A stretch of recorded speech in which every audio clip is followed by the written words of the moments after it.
Hello all, welcome to BHS education. आज के video में हम पढ़ेंगे इकोसिस्टम के बारे में। बट स्टार्ट करने से पहले दो तीन बातें आपसे करनी है। पहला तो ये कि आपके कमेंट्स देख के हमें ये पता चल रहा है कि ये सीरीज़ आपके लिए यूज़फुल हो रही है। ठीक है, तो मटेरियल्स के लिए आपको हमारा व्हाट्सएप चैनल फॉलो करना पड़ेगा। ठीक है, व्हाट्सएप आपके वीडियो के डिस्क्रिप्शन में और हमारे चैनल के डिस्क्रिप्शन में आपको वहाँ पे चैनल का लिंक मिल जाएगा। आप वहाँ पे फॉलो कर लीजिए और we will share materials there only.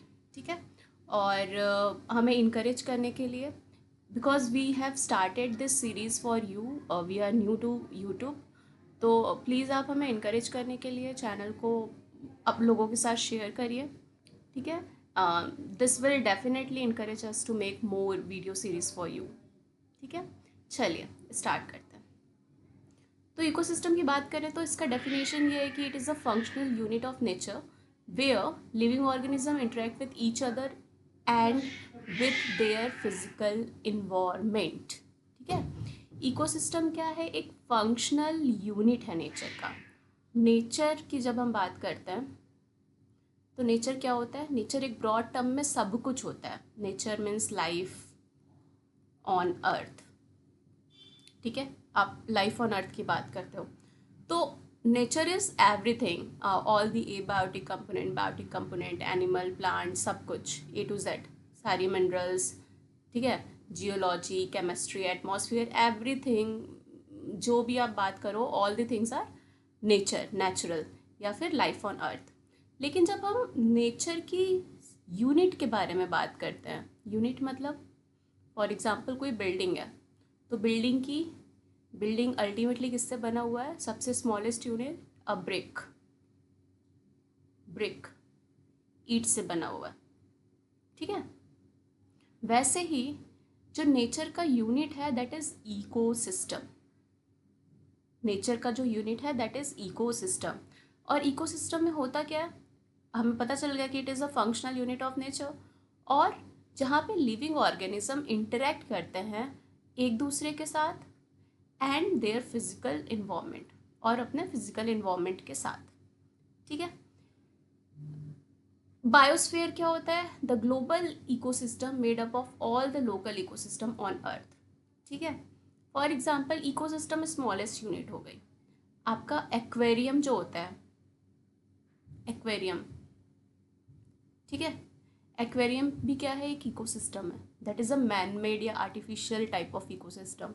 तो इकोसिस्टम कोई भी, इसका साइज फिक्स्ड नहीं होता है, वो स्मॉलेस्ट भी हो सकता है, और अगर आप ब्रॉड टर्म में बात करो तो पूरा का पूरा एक्वेटिक इकोसिस्टम, जहाँ पे सारे वाटर वाले ऑर्गेनिज्म या वाटर के अंदर जो भी लिविंग ऑर्गेनिज्म और उनका इंटरेक्शन है, दैट यू कैन कंबाइनली से एक्वेटिक इकोसिस्टम। ठीक है, अगर हम बात करते हैं बायोस्फीयर की, तो ग्लोबल इकोसिस्टम है made up of all the local ecosystem on earth. तो अर्थ पे जितने भी तरह के लोकल इकोसिस्टम हैं, चाहे वो एक्वेटिक हो, चाहे वो टेरेस्ट्रियल हो, ठीक है, चाहे वो एटमॉस्फेरिक हो, इन सब को जब हम मिला लेते हैं तो क्या बनता है? बायोस्फीयर। तो अगर ब्रॉडर टर्म पे बात करें तो ये बहुत सारे इकोसिस्टम को मिला करके ग्लोबली जो फॉर्म होता है that is called biosphere. Sphere को आप अर्थ से रिलेट कर लेना, बायो मतलब ऑल द लिविंग थिंग या ecosystem of the earth will come in this only. Okay, next is terrestrial ecosystem. इस सिस्टम, तो टेरेस्ट्रियल आपको पता है लैंड बेस्ड होता है, तो लैंड बेस्ड इकोसिस्टम जैसे कि फॉरेस्ट, ग्रास लैंड, डेजर्ट। ठीक है, फॉरेस्ट में भी different type of forest, rain forest, deciduous forest, तो ये सब क्या है? टेरेस्ट्रियल इकोसिस्टम के एग्जाम्पल्स हैं। नेक्स्ट है एक्वेटिक इकोसिस्टम। एक्वेटिक में आ जाएगा आपका वाटर बेस्ड इकोसिस्टम।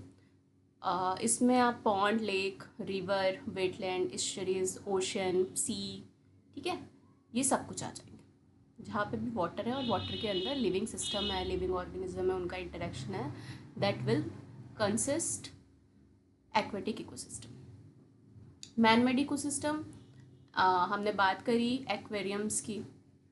ठीक है, एक्वेरियम्स, क्रॉप फील्ड, आपका जो पैडी फील्ड होता है, that is also example of artificial ecosystem, क्योंकि वो नेचुरली ग्रोन अप नहीं है, एक्वेरियम नेचुरली नहीं बनाया गया, मैन ने बनाया उसको, so that's why it is called man made ecosystem या आर्टिफिशियल इकोसिस्टम। तो ये याद रखिएगा, क्वेश्चन आता है, क्वेश्चन आपको पूछ लेगा कि which one of the following is artificial ecosystem, तो आपको पता होना चाहिए आर्टिफिशियल मतलब मैन मेड। ठीक है, अब इकोसिस्टम की बात करते हैं, जैसे हमने पॉपुलेशन पढ़ा था। ठीक है, जब हमने पॉपुलेशन पढ़ा था तो आपको याद होगा कि पॉपुलेशन के कुछ कैरेक्टरिस्टिक्स प्रॉपर्टी होते थे, कुछ फीचर होते थे। अगर हम किसी एक ऑर्गेनिजम्स के बारे में पढ़ेंगे तो उनके कुछ कैरेक्टरिस्टिक प्रॉपर्टी होंगे, फीचर होंगे। ठीक है, अगर हम ह्यूमंस की बात करेंगे तो ह्यूमंस के कुछ फीचर होंगे। सेम विद द इकोसिस्टम, अगर आप इकोसिस्टम की बात करोगे, इकोसिस्टम को पढ़ोगे तो उसके भी कुछ फीचर होंगे। ठीक है, उसकी भी कुछ प्रॉपर्टीज़ होंगी। तो सबसे पहले तो साइज़। ठीक है, इकोसिस्टम की साइज़ क्या होगी, तो इकोसिस्टम का साइज़ जो है वो बहुत छोटे से लेकर के बहुत वास्ट एरिया तक रेंज करता है। ठीक है, एक छोटा सा पॉन्ड भी इकोसिस्टम होगा, आपका एक्वेरियम भी इकोसिस्टम होगा। ठीक है, और एक बहुत बड़ा फॉरेस्ट, अमेज़न फॉरेस्ट भी इकोसिस्टम है। ठीक है, इसका साइज़ छोटे से बड़ा तक हो सकता है, वेरी लार्ज, बहुत ही ब्रॉड। अब इकोसिस्टम के कैटेगरीज की बात करें तो ब्रॉडली इसको दो कैटेगरीज में डिवाइड किया गया है, पहला है टेरेस्ट्रियल और दूसरा है एक्वेटिक। ठीक है, इकोसिस्टम के कंपोनेंट्स की बात करें जाए तो स्ट्रक्चर क्या होता है, स्ट्रक्चर है ऑर्गेनिजम्स और एनवायरनमेंट, मतलब लिविंग ऑर्गेनिजम्स और उसका इन्वायरमेंट में सारे एबायोटिक वाले कंपोनेंट प्लस बायोटिक कंपोनेंट दोनों आते हैं। ठीक है, हमने ये पढ़ा है, एबायोटिक बायोटिक कंपोनेंट दोनों आते हैं। तो लिविंग ऑर्गेनिज्म और उसके आसपास का सब कुछ, इन्वायरमेंट मतलब सब कुछ। अब ये सारे बेसिक चीज़ें आपको पता है। ठीक है, तो लिविंग ऑर्गेनिज्म है और उसके आसपास जितनी भी चीज़ें हैं वो सब कंबाइनली मिलकर के क्या बनाते हैं, स्ट्रक्चर करते हैं इकोसिस्टम को। तो स्ट्रक्चर की बात हो गई है। प्रोडक्टिविटी के लिए हमें एनर्जी चाहिए, किसी भी सिस्टम को, इकोसिस्टम एक सिस्टम है तो सिस्टम को चलाने के लिए आपको एनर्जी चाहिए। ठीक है, तो इनपुट ऑफ एनर्जी भी इम्पॉर्टेंट है, और इनपुट क्या होगा, sun is the source of energy. ठीक है, अब सिस्टम को चलाना है हमें तो एनर्जी पास ऑन होना भी ज़रूरी है एक जगह से दूसरे जगह। ठीक है, ऐसा नहीं है कि सन की एनर्जी एक जगह ही ट्रैप हो जाए। ठीक है, सपोज सन से जो भी एनर्जी आई वो यहीं पे सारी ट्रैप हो गई, सिस्टम के आगे नहीं बढ़ पाया, तो क्या हो जाएगा, ये सिस्टम कोलैप्स कर जाएगा। दैट्स वाई एनर्जी ट्रांसफ़र होती रहनी चाहिए। तो एनर्जी किस फॉर्म में ट्रांसफ़र होता है, फूड चेन्स के फॉर्म में, फूड वेब के फॉर्म में और न्यूट्रिएंट साइकिल्स के फॉर्म में। ठीक है, वन बाय वन हम इन्हें आगे देखेंगे। आउटपुट क्या होगा, अब कोई भी सिस्टम है तो उसका एक इनपुट होगा, एक आउटपुट होगा, सोर्स ऑफ एनर्जी होएगी। ठीक है, आउटपुट है डिग्रेडेशन या energy loss, degradation and energy loss. Output में ये दो चीज़ें हैं, फिलहाल के लिए आप ये याद रखो, बाकी हम आगे पढ़ेंगे। नेक्स्ट है इंटर रिलेशनशिप। अब बहुत सारे रिलेशनशिप, कोई भी सिस्टम आप बना रहे हो, कोई भी सिस्टम आप फॉर्म कर रहे हो तो उसमें रिलेशंस होंगे एक दूसरे के साथ। ठीक है, तो एनर्जी फ्लो और न्यूट्रिएंट कैसे मूव कर रहा है, न्यूट्रिएंट किस तरह से मूव कर रहा है, कैसे साइकिल बन रही है, चेन बन रही है, वेब बन रहा है, ये सारे कंपोनेंट क्या है, इंटर रिलेशनशिप को दर्शाएंगे। वन बाय वन हम इन सबको पढ़ेंगे। ठीक है, so this are the components of ecosystem. Ecosystem के कंपोनेंट्स, इकोसिस्टम का साइज, उसकी कैटेगरी किस टाइप का है, और उसके कंपोनेंट में आपको देखना है स्ट्रक्चर, प्रोडक्टिविटी, एनर्जी ट्रांसफ़र और आउटपुट। ठीक है, और लास्ट है इंटर रिलेशनशिप, इन सब का आपस में कैसा रिलेशन है, हमें वो देखना है। तो बेसिक आपको यहाँ से इंट्रोडक्शन मिल गया होगा कि इस पूरे जो इकोसिस्टम यूनिट है उसमें हम क्या पढ़ने वाले हैं। नेक्स्ट बात करते हैं, अब हम फोकस करेंगे इकोसिस्टम के स्ट्रक्चर और फंक्शनल पार्ट पे। ठीक है, एबायोटिक कंपोनेंट आपको पता है, हमने पढ़ा है कि सारा का सारा जो नॉन लिविंग पार्ट है इन्वायरमेंट का, like water, sunlight, temperature etcetera, वो एबायोटिक कंपोनेंट है। ज़्यादा फर्दर डिस्कशन की ज़रूरत नहीं है, मैंने पहले ही बता रखा है। बायोटिक कंपोनेंट सारे लिविंग ऑर्गेनिजम्स हों, ठीक है, including everything, micro organisms, animal, plants, everything. Stratification, अब ये एक नया टर्म आया। स्ट्रेटिफिकेशन क्या है, इट इज़ इम्पॉर्टेंट ऑल्सो। ये टर्म आपको एज इट इज़ एग्जाम में पूछ सकता है। Stratification is the vertical distribution of species within an ecosystem. For example, trees form the top layer, shrubs in the middle and herbs at the bottom. ठीक है, stratification जो है वो distribution है स्पीशीज का with in an ecosystem. For example ये आपका ecosystem है, तो यहाँ पे सपोज ए, बी, सी, डी, ई 5 तरह के स्पीशीज रह रहे हैं, 5 तरह के स्पीशीज रह रहे हैं, ठीक है, स्पीशीज ए, बी, सी, डी, ई। इसको आपने डिस्ट्रीब्यूट कर लिया on the basis of suppose number, कौन से स्पीशीज़ में इनका पॉपुलेशन, मतलब किस स्पीशीज़ का ज़्यादा है, नंबर ऑफ पॉपुलेशन, ठीक है, पॉपुलेशन का नंबर किसका ज़्यादा है, उस बेसिस के हिसाब से आपने इनको क्या किया है, डिस्ट्रीब्यूट कर लिया है वर्टिकली इसको डिस्ट्रीब्यूट कर लिया है। सपोज सबसे ज़्यादा पॉपुलेशन क्या है, ई का है, सबसे ज़्यादा पॉपुलेशन ई का है, तो हमने कुछ ऐसा बना लिया कि ई का सबसे ज़्यादा पॉपुलेशन है। फिर उसके बाद पॉपुलेशन किसका है, डी का है, ठीक है, फिर सी का है, फिर बी का है, देन फिर ए का है। दिस इज़ एन एजम्पशन, हमने अज्यूम कर लिया कि सबसे ज़्यादा पॉपुलेशन डी का है, ई का है, फिर डी का है, फिर सी का है, फिर बी का है, फिर ए का है। आ रही बात समझ में? तो आपने एक वर्टिकली इसको डिस्ट्रीब्यूट कर लिया है, तो each and every this unit is called strata, ठीक है, each and every unit is called strata. और इस डिस्ट्रीब्यूशन के प्रोसेस को या इस वर्टिकल डिस्ट्रीब्यूशन को आप कहोगे स्ट्रेटिफिकेशन। आ रही बात समझ में? Each and every unit will be called as strata, और इस पूरा प्रोसेस या ये रिप्रेजेंटेशन इज कॉल्ड स्ट्रेटिफिकेशन, ठीक है।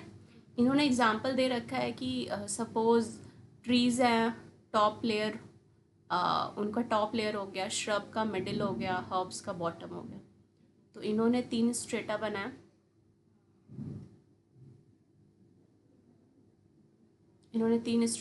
है।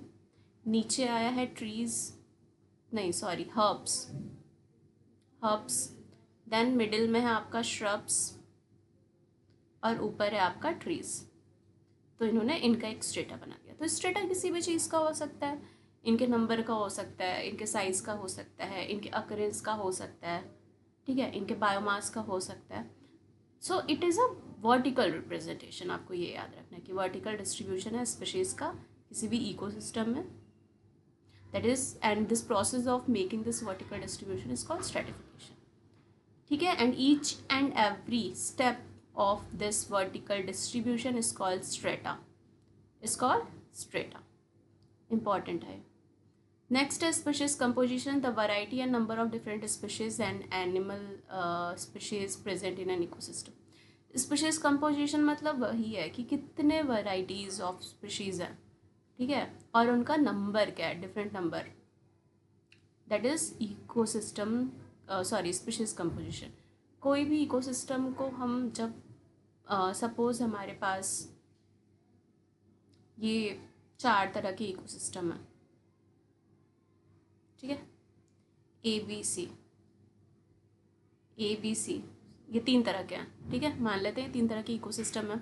तो इसमें आप कैसे पता करोगे कौन सा इकोसिस्टम जो है वो ज़्यादा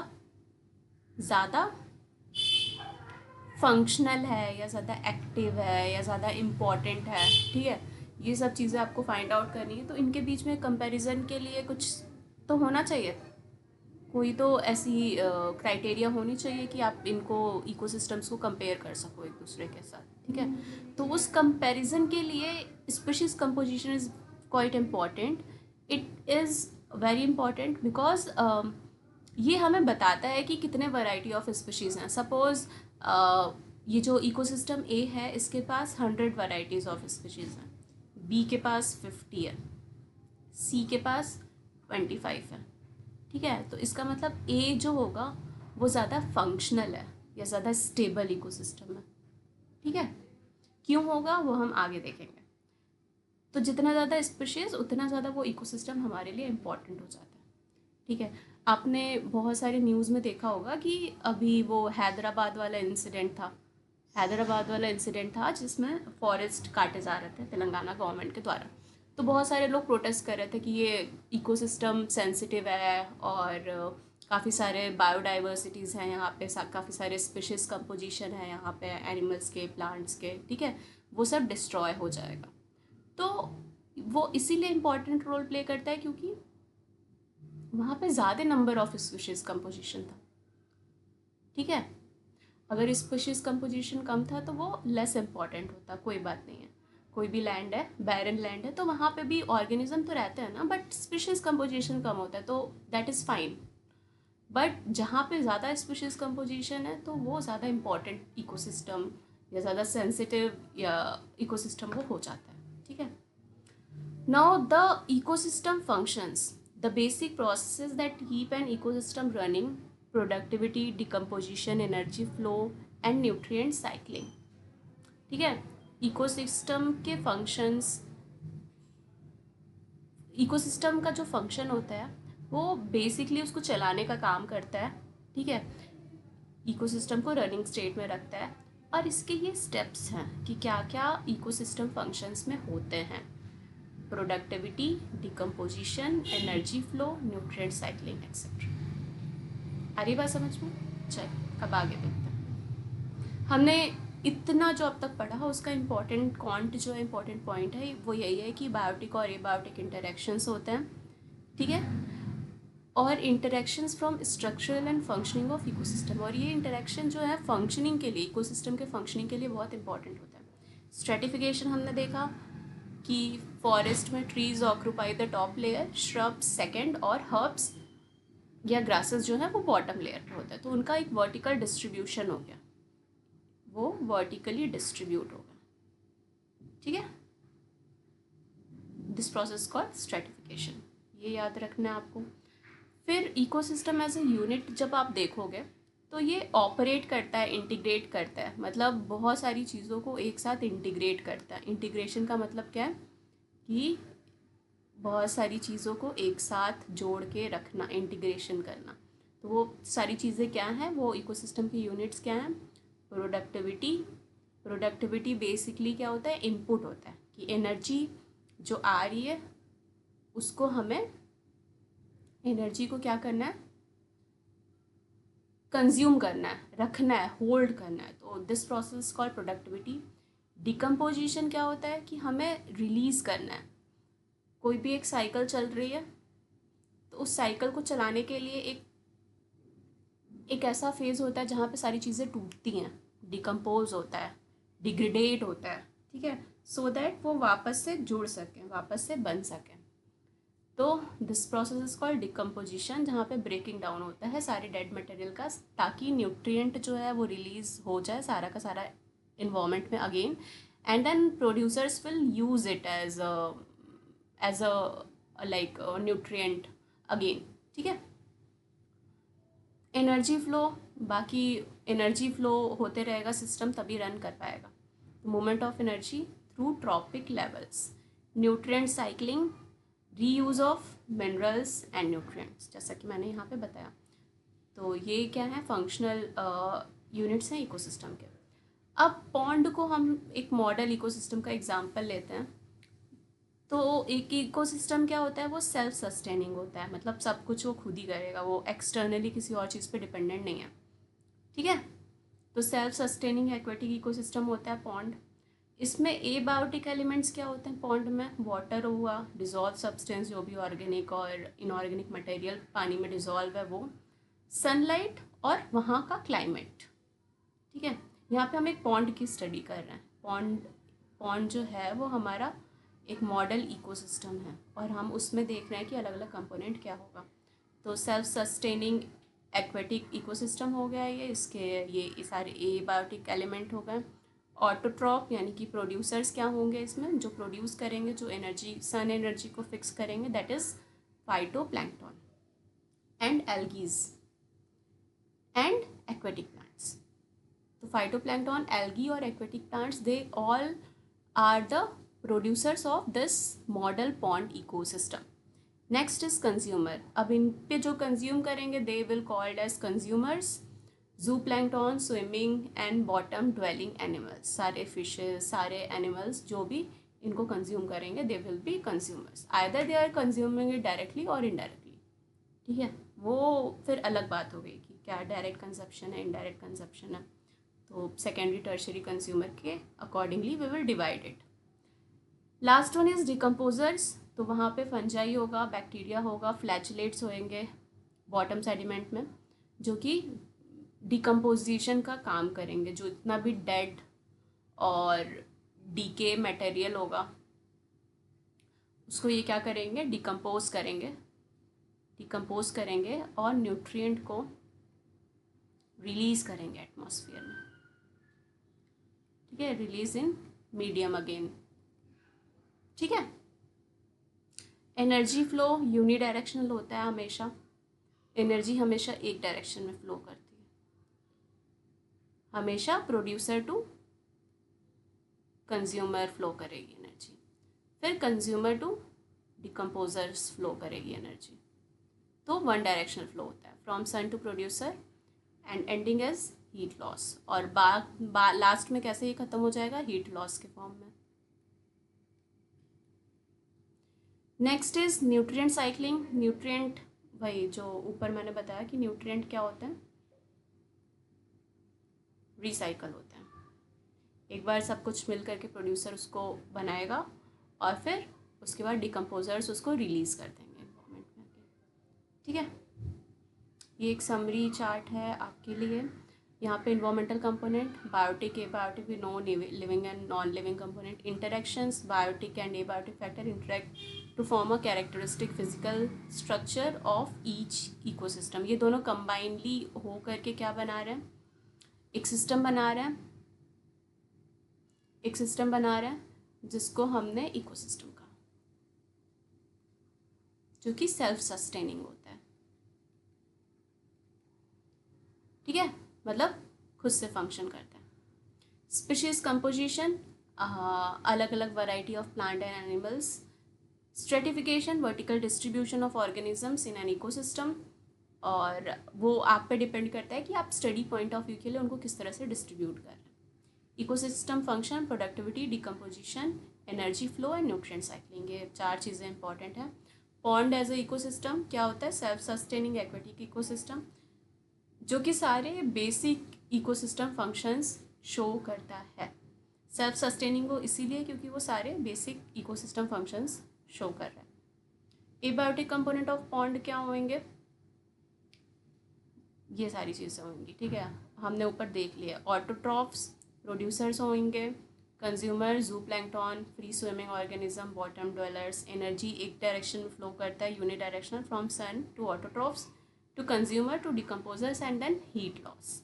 न्यूट्रिएंट साइक्लिंग की बात करें तो इनऑर्गेनिक न्यूट्रिएंट फिर वो ऑर्गेनिक बनाया जाएगा ऑटोट्रॉफ्स के द्वारा, फिर उसका रीयूज़ होगा अलग अलग ट्रॉफिक लेवल पे, then ultimately decomposers will decompose it and release again in the inorganic format. ठीक है, आई होप इतनी बात आपको समझ आ गई होगी। कुछ क्वेश्चंस हैं वो देख लेते हैं, basic QNS। What are the 2 main component of ecosystem. तो 2 मेन कंपोनेंट क्या हैं, abiotic component that is non living and the biotic component living one. Second question है, what results from the interaction of biotic and abiotic component.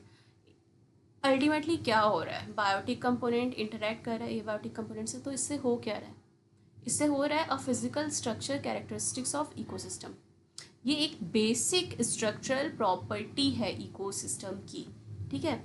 इस interaction से यही हो रहा है कि वो इकोसिस्टम की प्रॉपर्टी शो कर रहा है, कैरेक्टरिस्टिक और बेसिक जो नेसेसिटी प्रॉपर्टी है वो शो कर रहा है। What is a species composition? Species composition क्या होता है? Identification and count of plant and animal species in an ecosystem. किसी भी इकोसिस्टम में जो आइडेंटिफिकेशन है और काउंट है एनिमल प्लांट स्पीशीज का, that is known as species composition. What is stratification in an ecosystem? तो वर्टिकल लेयरिंग ऑफ स्पीशीज, ठीक है। और ये एक एग्जाम्पल है, this is not the definition, this is example. What are the four main functional aspect of ecosystem? Productivity, decomposition, energy flow, nutrient cycling, ठीक है। What is a pond? Why pond is a good example of ecosystem? क्योंकि ये छोटा है, study के लिए easy होता है, सेल्फ सस्टेनिंग है।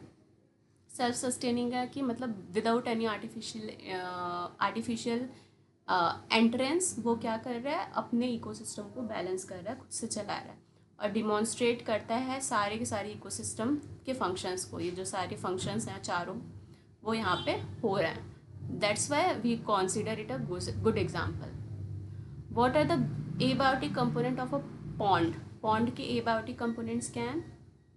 वाटर है, dissolve substance, soil, sunlight, temperature और दूसरे climatic factors. Name the autotroph component in a plant, in a pond, sorry. Autotroph component क्या है? Phytoplankton, algae and aquatic plants. Aquatic plants में hydrilla वगैरह ये सब आते हैं, ठीक है। Who are the consumer in a pond ecosystem? Zooplankton, fish swimming, bottom dwellers, ये हमने देखा ऊपर एग्जाम्पल में। Who are the decomposers? Bacteria, fungi और फ्लैचेलेट्स होंगे, ठीक है। How does energy flow in an ecosystem? में एनर्जी कैसे फ्लो करता है? एक डायरेक्शन में फ्लो करता है, from sun to producer, then from producer to consumer, then consumer to decomposers, और डिकम्पोजर्स के बाद क्या होगा, हीट लॉस के फॉर्म में इन्वायरमेंट में रिलीज हो जाएगा एनर्जी। तो ये था आपका आज का सेशन, हम इसे यहीं ख़त्म करते हैं। नेक्स्ट वीडियो में we will see about productivity, मतलब डिफरेंट यूनिट्स ऑफ इकोसिस्टम। हम उनको फंक्शनल यूनिट्स जो हैं हम उनको वन बाय वन करके पढ़ेंगे। आई होप आपको सब समझ आ गया हो and you enjoyed this video.